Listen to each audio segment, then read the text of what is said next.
Y cuando leemos el Evangelio de Marcos, nos damos cuenta de que nada sucede por casualidad, como ya venimos viendo, cómo está establecido en el paso a paso de Marcos de una manera práctica, de una manera dinámica en cuanto al ministerio de Jesús. Ahora estamos aquí en Jesús. Y quiero que me acompañe a la lectura de Marcos capítulo 1 y ahora vamos al versículo 16 al 20, como venimos predicando secuencialmente.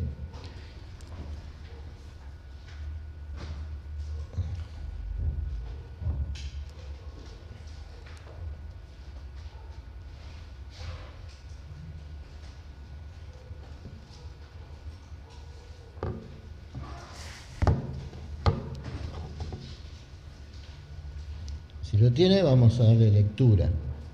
Dice: y andando junto al mar de Galilea, vio a Simón y a su hermano Andrés que echaban la red en el mar porque eran pescadores. Estoy leyendo de la versión de la 1909 de la Reina Valera.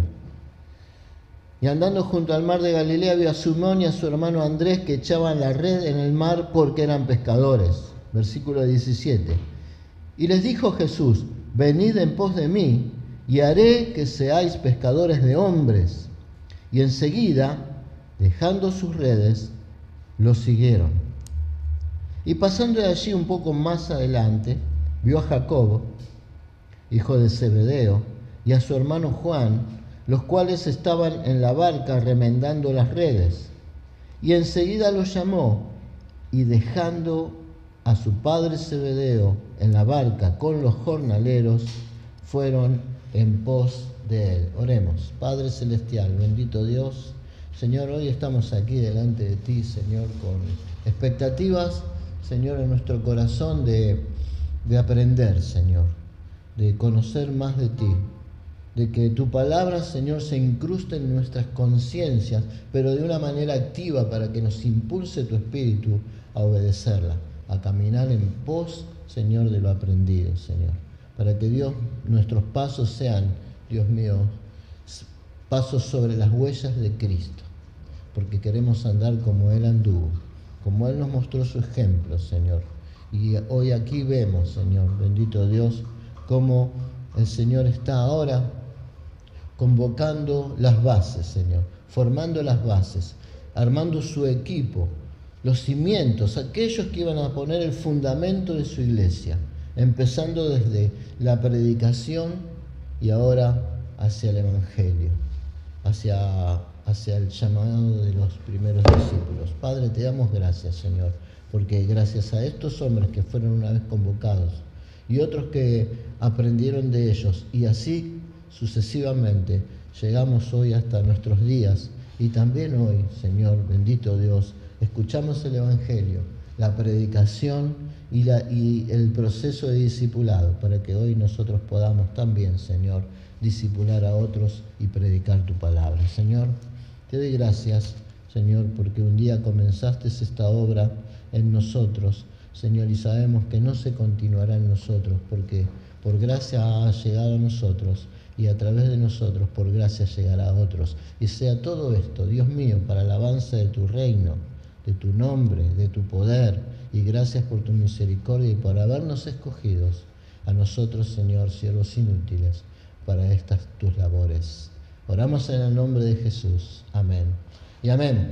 Así que, como vemos, Marcos nos está mostrando una dinámica de reino, un proceso de actuar del Señor Jesús, que va eslabonando su proceso de ministerio en la tierra hasta llegar a su objetivo final, que es la salvación, la redención de la humanidad, de aquellos que habían sido, que serán a lo largo de la historia convocados para ser miembros de la iglesia, de su reino. De modo que esto que vemos acá es el inicio de algo grandioso. Jesús comienza a formar su equipo, comienza a edificar su iglesia. No elige a sabios, no elige a personas poderosas, no elige a ricos ni a virtuosos. Acá está eligiendo a simples pescadores galileos. Y lo hace para mostrarnos que la salvación y el servicio son obra exclusiva de su gracia. Es la obra del Señor que comienza. Es la obra del Señor. Él toma la iniciativa. Él comienza a llamar, comienza a trabajar, comienza a producir en sus corazones y en nuestros corazones lo que el propósito por el cual Él nos ha llamado, y con un objetivo claro. Aquí vemos esto en el Evangelio de Marcos que estamos estudiando ahora. Pero ahora vamos a ver en este estudio al menos cuatro aspectos del llamado de Dios. Primero, que el llamado es incondicional y soberano. Segundo, la gracia es transformadora acerca de este llamado. El llamado a la misión y la urgencia del llamado. De modo que el llamado tiene que ver con la soberanía de Dios. Recuerdan, la semana pasada hablábamos de que hay dos aspectos del llamado en la predicación. El llamado viene a través de la predicación del Evangelio. Hay unas personas que oyen a oídas y pueden seguir su camino, pero después hay un aspecto del llamado que es interno, el llamado que transforma, el llamado soberano. Estamos hablando de este llamado aquí. Jesús, aquí fíjense en que Él no estaba perdido, Él no estaba caminando a orillas del mar de Galilea por casualidad. Sabemos que Él comenzó su ministerio de la predicación en Galilea, como leíamos la semana pasada, y Él recorriendo aldeas, recorriendo los collados, comarcas y lugares, ahora se encuentra junto al mar de Galilea, que es en la parte occidental de la región. Y acá Él dice que vio a unos pescadores, y sabemos que el Señor no los había visto con los ojos. Él ya los había visto desde lo eterno. Él ya había contemplado su propósito en lo eterno, de que esas personas iban a estar allí en el momento oportuno, en ese momento kairos de Dios, donde iban a ser reunidos para comenzar su equipo de trabajo en la tierra, su ministerio, para producir quizás el evento más trascendental, y seguramente lo era, acerca de que con relevancia a todos nosotros, la humanidad. Así que aquí está el Señor y vio a unos pescadores que estaban allí. En el versículo 16 nos está mostrando eso. Él vio, Él no estaba simplemente buscando gente. Si vemos en los otros evangelios, por ejemplo en el de Lucas, nosotros vamos a notar que había otras barcas, además de estas. Había otras barcas. Pero Él se dirigió a estas. Ahí estaba Simón y ahí estaba Andrés, su hermano. En la primera barca donde Él se dirige, dice que Él los llama y ellos dejan sus redes y le siguen. Así que Él los vio y nos habla de la presciencia, de la elección divina. Él puso sus ojos en ellos desde la eternidad. Y Él se dirige, Dios elige a estos hombres dirigiéndose conforme a su voluntad, y no eran por sus méritos. Él no los escogió por sus méritos. Jesús no elige a estos pescadores porque fueran sabios, porque fueran ricos o influyentes, sino porque así lo decidió su propósito eterno. La elección no se basa en nada que vea en nosotros. No nos eligió a nosotros por nuestra fe o porque Él sabía que nosotros íbamos a creer. Él no nos eligió por nuestras obras. Hubiéramos quedado desacreditados al instante, ni tampoco por nuestras cualidades. No, sino que el amor y la decisión de Dios se posó en estos hombres. Ellos eran hombres sencillos, con limitaciones y con pecados, como nosotros. Pero Dios los marcó desde antes de la fundación del mundo para que sean sus discípulos. Fíjese lo que dice Romanos capítulo 9, en el versículo 11. Dice, porque no habiendo nacido aún, ni habiendo hecho nada bueno ni malo, para que el propósito de la elección de Dios permaneciese, no por obras, sino por el que llama. Y si lee el versículo 16, dice, así que no depende del que quiere ni del que corre, sino de Dios, que tiene misericordia. Pero también observen Efesios 1, capítulo 1, versículo 4 y 5. Dice, como también nos escogió en Él antes de la fundación del mundo, para que fuésemos santos y sin manchas delante de Él, en amor, habiéndonos predestinados para ser adoptados hijos suyos por medio de Jesucristo, según el puro afecto de su voluntad. El llamado es eficiente y es eficaz. El llamado de Jesús no es una simple invitación que puede ser rechazada. La voluntad humana no corre aquí. No es una cuestión de decisión propia. Dios ya lo decidió. El llamado es eficaz. Nosotros siempre hablamos de esto y lo podemos explicar. Es un llamado que es absolutamente eficaz. Es un llamado que no falla. Es eficaz. Dios llama, tú respondes. Es así. Él es el soberano. No hay otra, no se puede admitir otra forma. ¿Podemos estar de acuerdo con esto? Podemos estar en desacuerdo. Sin embargo, no admite otra salida. Es Dios el soberano y es Dios el que llama. Es un llamado efectivo. Es obra del Espíritu Santo que ilumina la mente, cambia el corazón, mueve a la voluntad para responder con fe. Por eso los discípulos responden inmediatamente.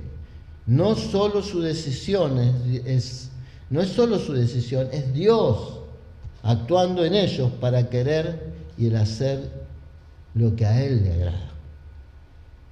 Y en ese llamado conlleva una preparación divina previa, aunque la respuesta es inmediata, no es casual. Como vemos en los otros evangelios, estos hombres ya habían tenido contacto con Jesús y con Juan el Bautista. Dios va preparando el camino. Ya había cierto rumor de Jesús y quizás algún encuentro. Ellos estaban conociendo a Jesús de alguna manera. Lo vemos en los otros evangelios, en los sinópticos. Y acá vemos que de repente aparece Jesús a ellos. Dios va preparando el camino, trabajando en el corazón y las circunstancias hasta que llega el momento oportuno y surge el llamado eficaz. No sé si te ha pasado a vos.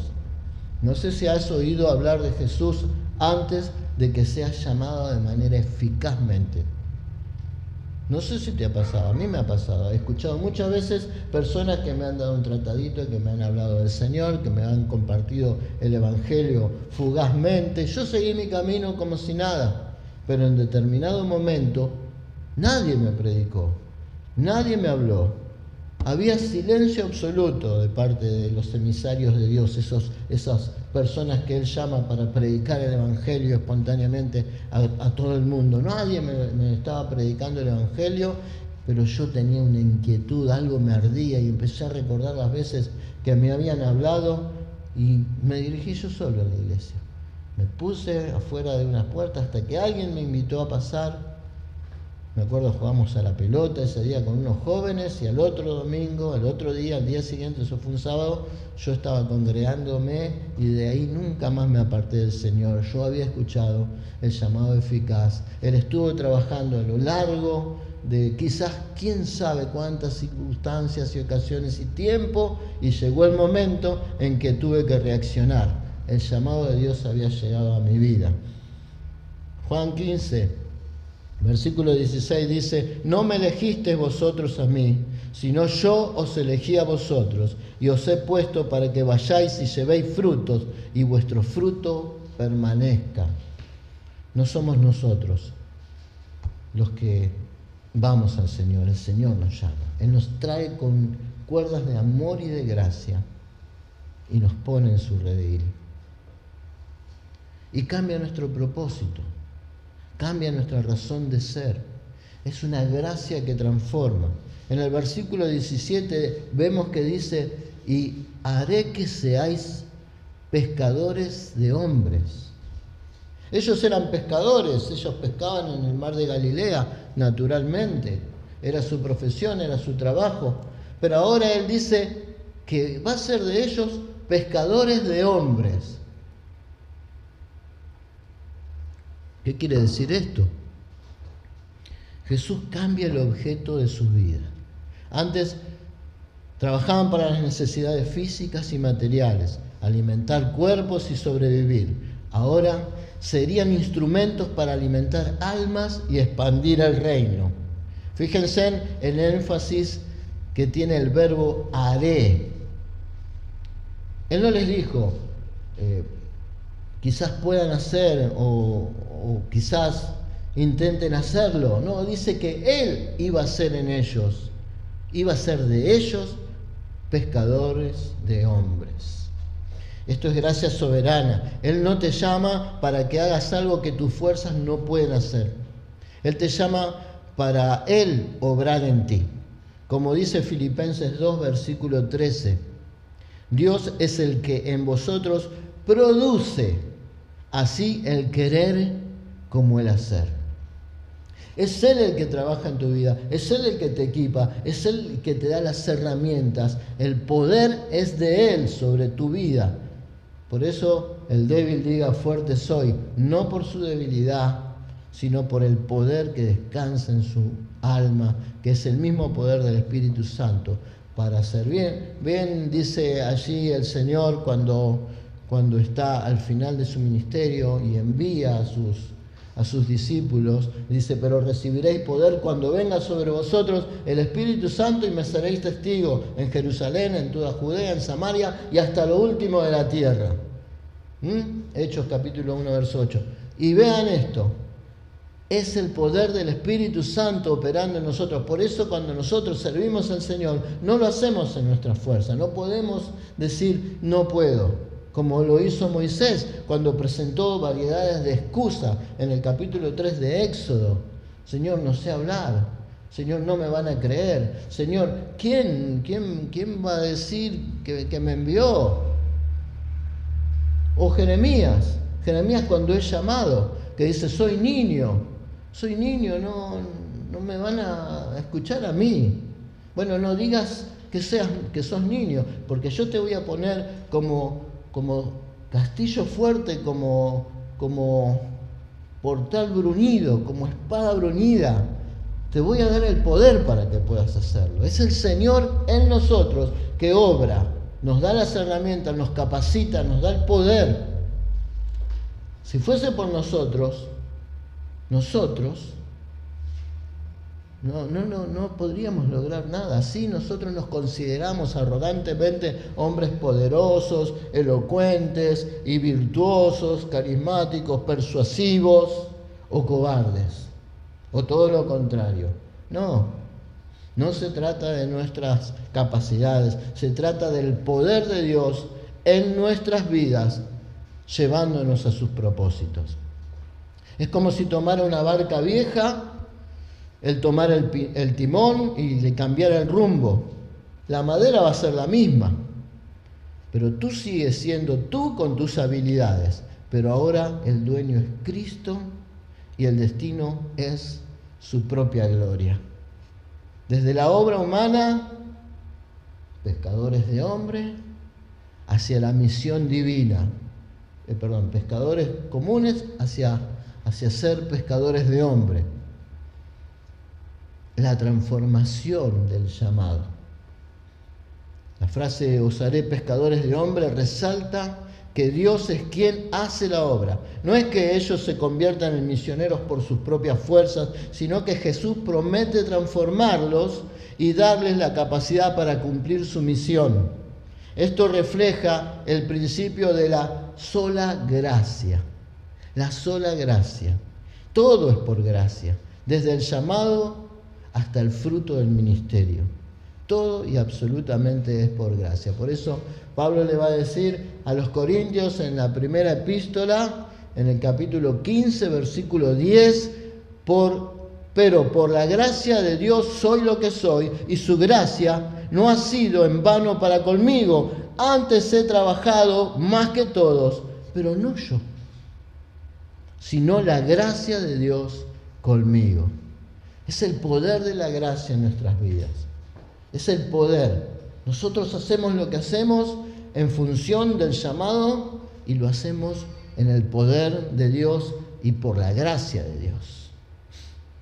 El uso que tenemos en de los dones, que son creados para la gloria de Dios. Nosotros recibimos dones del Señor, pero además tenemos cualidades que son innatas, virtudes propias de cada uno, que también son transformadas y utilizadas por el Señor y donadas por el Señor, justamente para que cuando sea el momento propicio de nuestro llamado, todo eso sea redimido para ser usado para sus propósitos. Hay habilidades que tenían estos pescadores. Los pescadores son gente paciente. Además, ellos trabajaban en equipo en esa barca. Y además la resistencia que tenían que tener. Piensen en los pescadores. Yo conozco pescadores allí en la costa, en San Clemente.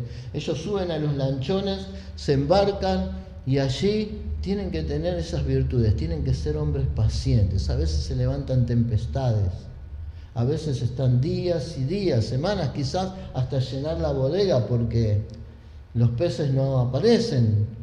Es que no saben ellos cuándo puede llegar a aparecer o no lo pueden detectar. Simplemente echan las redes, sacan, echan, sacan y algo sacan y hasta que se llenan. O sea que tienen que tener paciencia. No solamente paciencia, tienen que saber levantar las redes en equipo, fortalecer, confiar en el otro, saber trabajar en equipo.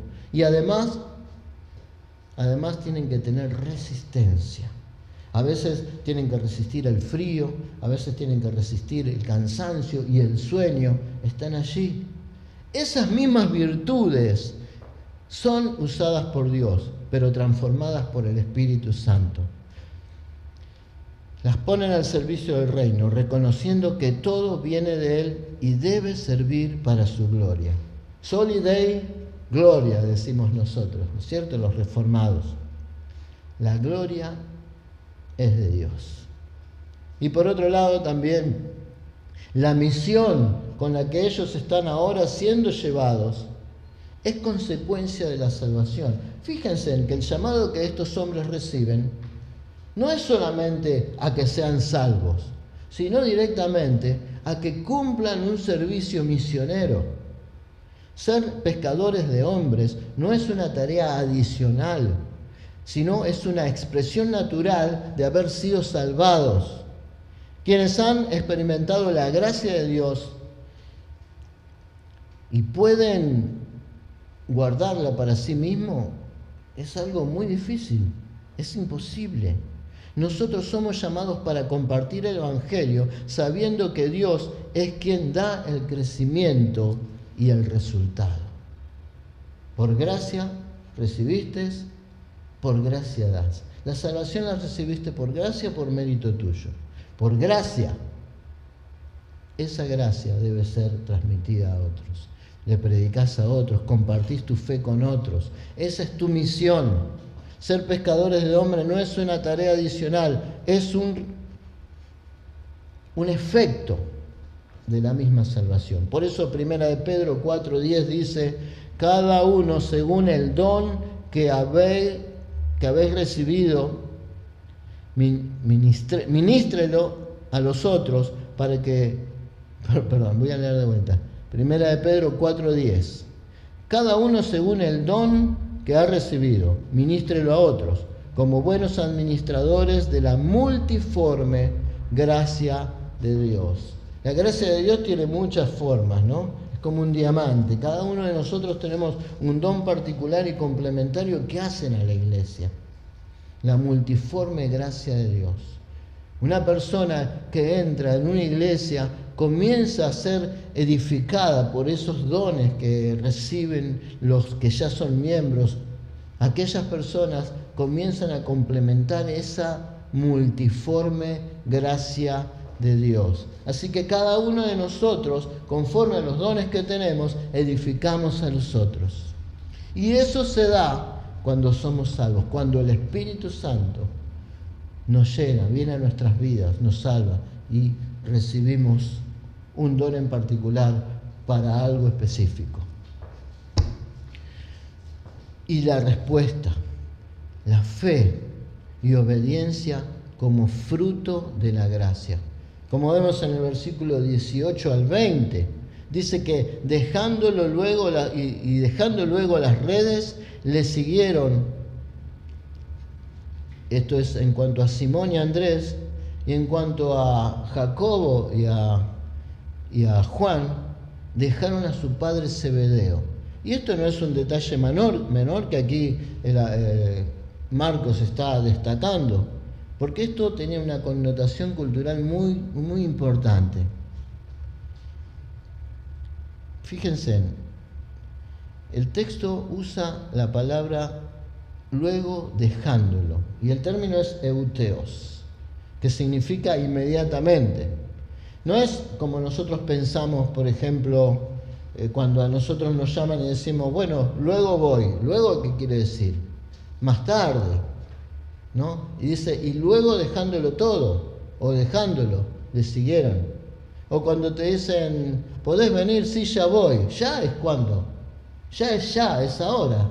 Sin embargo, decimos, sí, ya voy, como que voy a ir después. No es lo mismo. El término euteos tiene un peso particular, quiere decir ya, ahora mismo, dejándolo todo, inmediatamente le siguieron. No hubo dudas, no hubo negociación, después, ni voy, entre un rato, en un momento. No hubo preguntas, ¿por qué querés que vaya? ¿Para qué? No hubo nada de lo que nosotros ponemos, no hubo excusa alguna, porque es Dios que llama eficazmente, y cuando Dios llama, cambia la naturaleza de nuestra voluntad. Ahora hacemos la voluntad de Él. Dejaron dos cosas fundamentales que es propia de su cultura. Las redes, que es el sustento, su seguridad, su trabajo. Piensen en que los oficios dejaron. Y eso en la cultura judía tenía que ver con una cuestión hereditaria. Los padres daban el oficio a sus hijos a sus hijos, y así sucesivamente. Ellos rompieron con esa cadena hereditaria, dejando sus redes para seguir a Cristo. Cambió su propósito. Fueron transformadas sus vidas. Sus objetivos ahora no eran los mismos. Ya no eran pescadores de peces, ahora iban a ser pescadores de hombres. Y lo segundo, importantísimo, que los hijos de Zebedeo dejaron a su padre con los jornaleros, a su padre Zebedeo, Juan y Jacobo. Juan y Jacobo dejaron a su Zebedeo y dejaron a su padre. Y dejar a su padre también tiene una connotación muy, muy importante en la cultura. Porque no solamente dejaron los vínculos familiares, dejaron sus tradiciones. Todo lo dejaron para seguir a Cristo. El seguimiento a Cristo exige supremacía. Él debe estar por encima de todo. Dice el Salmo 73, 25, ¿a quién tengo en los cielos sino a ti? Y fuera de ti nada deseo. Cuando Dios llama, Él es tu principal objeto. Él es tu mayor deseo. Él es tu mayor anhelo, Él es tu plan, Él es todo. Él es todo, absolutamente todo. Si Dios te ha llamado, no hay otra cosa más importante en tu vida que seguirle. Esto no es un mérito humano que salva, sino la evidencia de que has sido salvado. Obediencia porque Él nos ha capacitado para amarle más que a nuestras propias vidas. No se puede obedecer. Realmente el ser humano es muy reacio a la obediencia.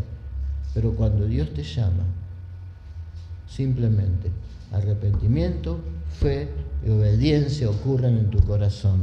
Los discípulos dejan las redes, siguen a Jesús en plena libertad. Esa libertad es el fruto de la regeneración del Espíritu. Nosotros no podemos, siendo naturalmente pecadores, seguir a nadie. Lo seguimos por nuestros propios intereses, pero estos dejaron de lado sus propios intereses para seguirle. Fueron regenerados. No son obligados, pero su voluntad ha sido renovada para amar y seguir a Cristo. Esto combina la soberanía de Dios con la responsabilidad humana. Yo acepto seguir a Cristo porque ahora tengo la libertad, ahora la tengo, de poder seguir a Cristo. Por supuesto, hubo una obra soberana en mi corazón para que yo lo pueda hacer. Esto responde a lo que nosotros entendemos de la capacitación espiritual. Es la obra del Señor. Romanos 1:5 dice: por quien hemos recibido la gracia y el apostolado para la obediencia a la fe en todas las naciones por amor de su nombre. Nosotros no podemos amar al Señor si el Señor no nos hubiese amado primero, si el Señor no hubiese implantado en nuestro corazón de su propio amor. Es dejar todo por el Señor.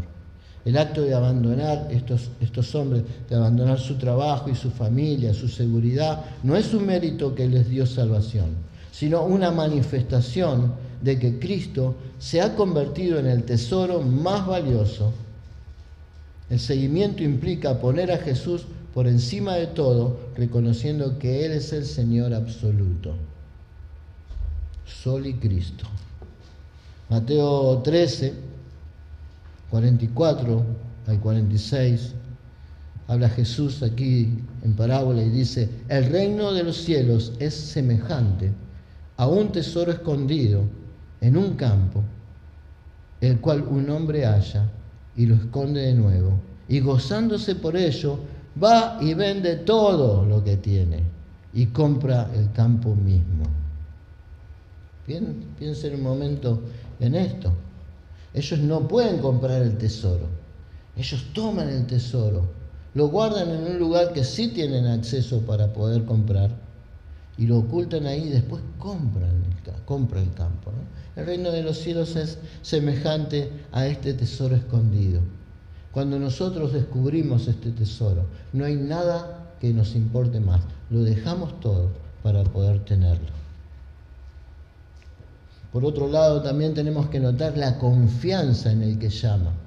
No sabían a dónde iban ni qué iba a pasar, pero confiaron en la autoridad y la bondad de quien los llamaba. Su fe no se basa en lo que ven, sino en la palabra y la persona de Cristo, lo que refleja el principio de la sola fide. Hoy aprendíamos eso. La fe es el medio por el cual nos aferramos a Él. Y piensa un momento en esta palabra, la fe, el significado de la fe. La sola fide. La sola fide tiene que ver no solamente en creer, mucho más que creer. Tiene que ver con fidelidad, tiene que ver con lealtad en lo que uno cree. Uno dice, yo creo, pero no estoy comprometido con lo que crees, entonces no es fe. Lo tuyo no es fe. Si tú no tienes lealtad en la persona a la cual le crees, no es fe. No es fide. No es la sola fide, solo fe. No es eso. La fe implica compromiso con el objeto al cual uno cree. Importante, ¿no es cierto? Y a tener en cuenta, cuando nosotros decimos que creemos, ¿verdaderamente tenemos fe? ¿Creemos con fe? ¿Estamos comprometidos con lo que creemos? ¿Tenemos lealtad con lo que creemos? A tener en cuenta. Y por otro lado, y ya como último concepto, vemos la urgencia del llamado. La urgencia de este llamado. El tiempo de Dios y la responsabilidad de anunciar el mensaje. El reino está cerca, decía el bosquejo que tenía Jesús. ¿Recuerdan el bosquejo de Jesús, de la predicación de Jesús? El tiempo se ha cumplido, primer punto. Segundo punto, el reino se ha acercado. Arrepentidos, creed en el Evangelio.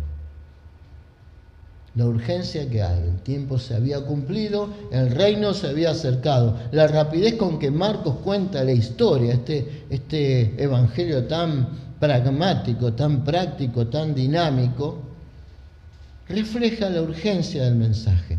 El reino de los cielos se ha acercado en la persona de Jesús y hay que responder ahora. Esto nos recuerda que la salvación es un acto de gracia que no se puede posponer. y que el Evangelio debe ser predicado con prontitud a todas las naciones. Nosotros tenemos una urgencia. El llamado del Evangelio es más que un simple mensaje, es un ultimátum. El tiempo se ha acercado. El reino de los cielos se ha acercado. El tiempo se ha cumplido. Arrepentíos y creed en el Evangelio. Esos son los puntos del mensaje que predicaba Jesús en Galilea.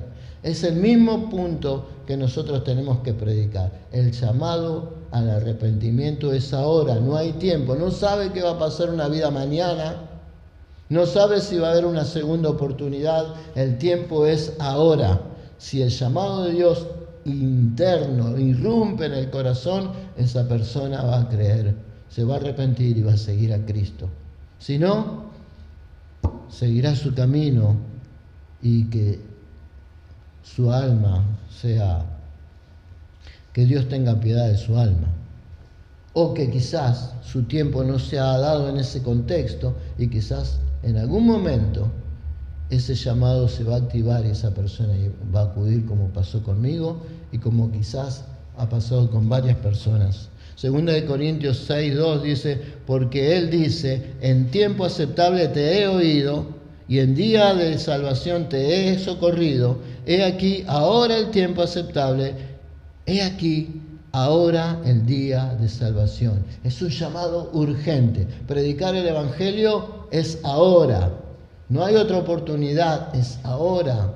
No esperar una segunda chance, es ahora. Prediquemos hoy a esa persona. Prediquémosle 1, 2, 3 veces y cada vez que podamos. Aunque se vuelvan intolerantes para esa persona. Porque nosotros estamos ofreciendo algo que realmente vale, es un tesoro escondido y es por gracia. Aunque Dios elige y llama, la predicación del Evangelio es el medio para llamar al pecador. Aunque Dios elige y llama, Él se sirve de la predicación de los creyentes para llevar a cabo su obra. Por eso nosotros, hermanos bautistas, lo que hacemos es evangelizar bíblicamente. Y lo hacemos porque somos conscientes que sin la palabra proclamada nadie puede oír y creer y que nuestro deber debe ser predicar el Evangelio. Somos ese instrumento en las manos del Señor. Romanos 10, versículo 14-15 dice, ¿cómo pues invocarán a aquel en el cual no han creído? ¿Y cómo creerán en aquel de quien no han oído? ¿Y cómo oirán sin que nadie les predique? ¿Y cómo predicarán si no fuesen enviados? Como está escrito. Cuán hermosos son los pies de los que anuncian la paz, de los que anuncian las buenas nuevas. El cumplimiento de este propósito es eterno. El cumplimiento es ahora. Ya llegó el tiempo. Es nuestro tiempo, es nuestra oportunidad. Nuestra vida es corta. Y tenemos que ocuparla en lo que realmente merece ser ocupado. Prediquemos el Evangelio. Todo lo que sucede en este pasaje, en estos versículos, es el plan para salvar a los hombres y restaurar la creación. La urgencia no viene de la incertidumbre, sino de la certeza de que Dios está cumpliendo sus promesas y a nosotros nos invita a participar en ellas y recibimos el mandato para hacerlo. Mateo 28, versículos 16 al 20 dice, id y hacer discípulos a todas las naciones, bautizándolos en el nombre del Padre y del Hijo y del Espíritu Santo, enseñándoles que guarden todas las cosas que os he mandado. La gran comisión.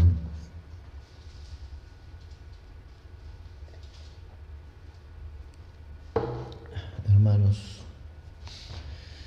resumiendo desde esta perspectiva de Marcos 1, del 16 al 20, que nos muestra claramente que la salvación y el llamado son obras exclusivas de Dios, pero que Él nos invita a responder con fe, obediencia y entrega total como instrumentos de su gloria.